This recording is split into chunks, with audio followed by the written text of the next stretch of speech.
Jadi zaman dulu banget, di saat para klan-klan masih teramat liar, di saat para klan yang ada di dunia shinobi ini masih disewa oleh negara untuk berperang, yang mengakibatkan terjadinya perang di mana-mana, hiduplah seorang anak yang berasal dari klan Uchiha dan Senju yang memiliki ide yang agak ekstrim untuk saat itu, coy. Yaitu kedua anak ini ingin menciptakan dunia shinobi yang damai, di mana anak-anak tidak perlu lagi mati dalam peperangan. Yang kalau kita lihat kondisi saat itu, impian mereka ini kedengarannya konyol, Pak. Apakah kalian penasaran dengan dua kisah shinobi legendaris ini? Oke, kakek akan ceritakan, coy.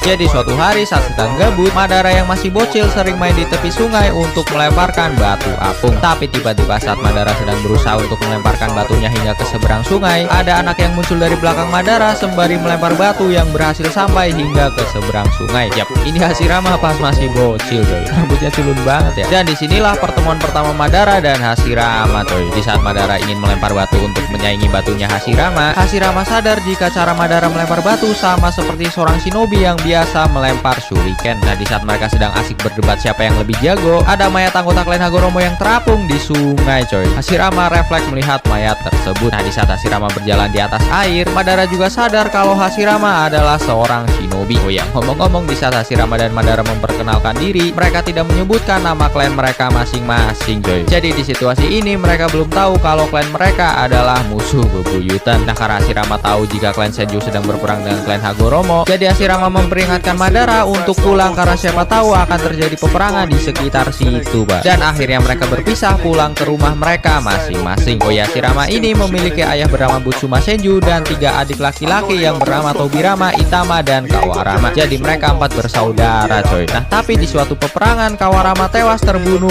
oleh musuh. Tapi sayangnya ini nggak ada siumnya, coy. Tahu-tahu udah dikubur. Nah, melihat hal ini, Hashirama mulai benci dengan sistem peperangan shinobi yang ada di dunia saat itu. Karena di saat perang antara klan ini sedang gencar-gencarnya, anak-anak yang masih di bawah umur juga dikirim ke medan perang, Pak. Termasuk adiknya Hashirama yang mengakibatkan dia mati sebelum dewasa. Nah, disinilah terjadi perdebatan antara Hashirama dan ayahnya, coy. Hashirama menganggap kalau kematian Kawarama adalah kematian yang sangat menyedihkan karena anak-anak dikorbankan untuk sebuah peperangan. Sedangkan Butsuma menganggap jika kematian anaknya adalah sesuatu hal yang harus dihormati dan dibanggakan karena dia rela mati demi klannya sebagai seorang shinobi. Yang akhirnya Hashirama kena pukul sama ayahnya, coy. Tapi untung saja perdebatan ini bisa dilerai oleh Tobirama, karena Tobirama ini anak yang paling mirip dan paling nurut dengan ayahnya, coy. Mirip dari segi sifat ya. Butsuma sama Tobirama ini orangnya keras banget, coy, terutama ke klan Uchiha. Nah, tak lama setelah kejadian ini berlangsung, di suatu peperangan, adiknya Hashirama yang bernama Itama berhasil terpojok oleh 5 orang dewasa dari klan Uchiha, yang akhirnya ya udah jelas mati lah, coy. Hashirama mengatakan jika harapan hidup di masa perang